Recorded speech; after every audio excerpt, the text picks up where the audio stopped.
Mehsana gulf દેશોમાં ફસાયેલા ગુજરાતીઓની બહારે આવ્યા સાંસદ મયંક નાયક. આંતરરાષ્ટ્રીય કટોકટીને કારણે દુબઈ, અબુધાબી, ઓમાન અને કુવૈત જેવા દેશોમાં અટવાયેલા ભારતીયોની મદદ માટે રાજ્યસભા સાંસદ મયંક નાયક અને તેમનું સેવાલય કાર્યાલય કાર્યરત થયું છે. મહત્વના સમાચાર. Helpline number. મુશ્કેલીમાં મુકાયેલા પ્રવાસીઓ કે તેમના પરિવારજનો 98 246 33 244 પર સંપર્ક કરી શકે છે. મહેસાણાનું કનેક્શન. અત્યાર સુધી મળેલ 243 થી વધુ લોકોની માહિતીમાં 150 થી વધુ લોકો એકલા મહેસાણા જિલ્લાના છે. સરકારી મદદ. તમામ વિગતો કેન્દ્ર સરકારના મદદ પોર્ટલ પર અપલોડ કરી પ્રવાસીઓનો સંપર્ક કરવામાં આવી રહ્યો છે. પીએમ મોદીનો સંકલ્પ. વિદેશ મંત્રી અને પીએમ મોદીના નેતૃત્વમાં ભારતીયોને સુરક્ષિત પરત લાવવા સરકાર સતત કાર્યશીલ છે. અહેવાલ કાર્તિક પૂજારા. વિશ્વની આ સાંપ્રત પરિસ્થિતિને અનુલક્ષી અને ભારત દેશના અને ખાસ કરીને ગુજરાત અને મહેસાણા જિલ્લાના લોકો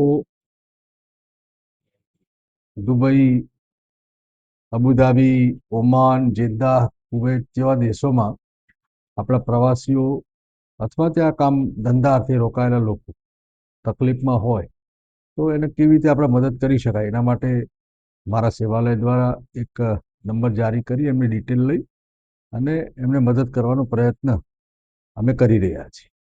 એટલે મારી આપ સૌને અપીલ છે કે આવું કંઈ હોય તો અમારા ધ્યાને મૂકવું, તો અમે કેન્દ્ર સરકારના ધ્યાને મૂકી અને એમને મદદ કરી શકાય એ માટે પ્રયત્નશીલ છીએ. સાહેબ, અત્યાર સુધી કેટલા લોકોનો સંપર્ક કરી છે, કોને કોને સંપર્ક કર્યો છે અને આગળ શું કાર્યવાહી થઈ જાય? અત્યાર સુધીમાં મારા સેવાલય ખાતે અમે જે વોટ્સઅપ નંબર જારી કર્યો હતો એના ઉપર લગભગ 243 કરતાં વધારે લોકોની માહિતી અમને મળી છે. કેન્દ્ર સરકારના મદદ પોર્ટલ અને સંબંધિત વિભાગમાં અમે આ માહિતી ઓનલાઈન ત્યાં અપલોડ કરીએ છીએ અને એની સાથે સંપર્ક કરી અને સરકારે એ લોકોનો ત્યાંના લોકોનો મોબાઈલ નંબર સાથેનું જે અમે આખું પોર્ટલમાં ચડાવીએ છીએ એનો સંપર્ક કરી અને એમને અહીંયા લાવવાની વ્યવસ્થા સરકાર, કેન્દ્ર સરકાર કરી રહી છે. તો એમને ત્યાં આગળ સરકાર સાથે કનેક્ટિવિટી થાય, ત્યાંના કોન્સ્યુલેટ સાથે કનેક્ટિવિટી થાય, એના માટેની સરકારની જે મદદ પોર્ટલ છે એના માધ્યમથી અમે એમાં એકબીજાને મદદ કરવાનો અમારો આ પ્રયાસ, અને એમાં અમને 243 કરતાં વધારે લોકોની ગઈકાલથી અત્યાર સુધીમાં માહિતી મળી છે, જે અમે મદદ પોર્ટલના માધ્યમથી અપલોડ કરી છે. મહેસાણા જિલ્લાના કેટલા અંદાજિત વસાહત? આમાં મારી જોડે જે માહિતી છે એના આધારે મહેસાણા જિલ્લાના લગભગ 150થી વધારે લોકોની મારી જોડે માહિતી છે અને હજી પણ લોકો વોટ્સઅપના માધ્યમથી અમને માહિતી મોકલી રહ્યા છે અને એ માહિતી અમે ઉપર અપલોડ કરીએ છીએ. અમારા સેવાલય ખાતે આખી ટીમ અમારી આમાં કાર્યરત છે.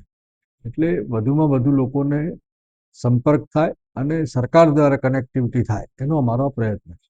આપણે પણ રજૂઆત કરી છે કે જલ્દીથી સત્વરે ફ્લાઇટો શરૂ થાય અને સરકાર એની અનુકૂળતા જોઈને માન્ય પ્રધાનમંત્રી આદરણીય મોદી સાહેબ અને આપણા વિદેશ મંત્રી શ્રી એસ જયશંકરજી પણ આ વિષયમાં સતત કાર્યશીલ છે. આપણા નાગરિકોને કોઈ તકલીફ ન પહોંચે એ માટે કેન્દ્ર સરકાર સતત કાર્યરત છે.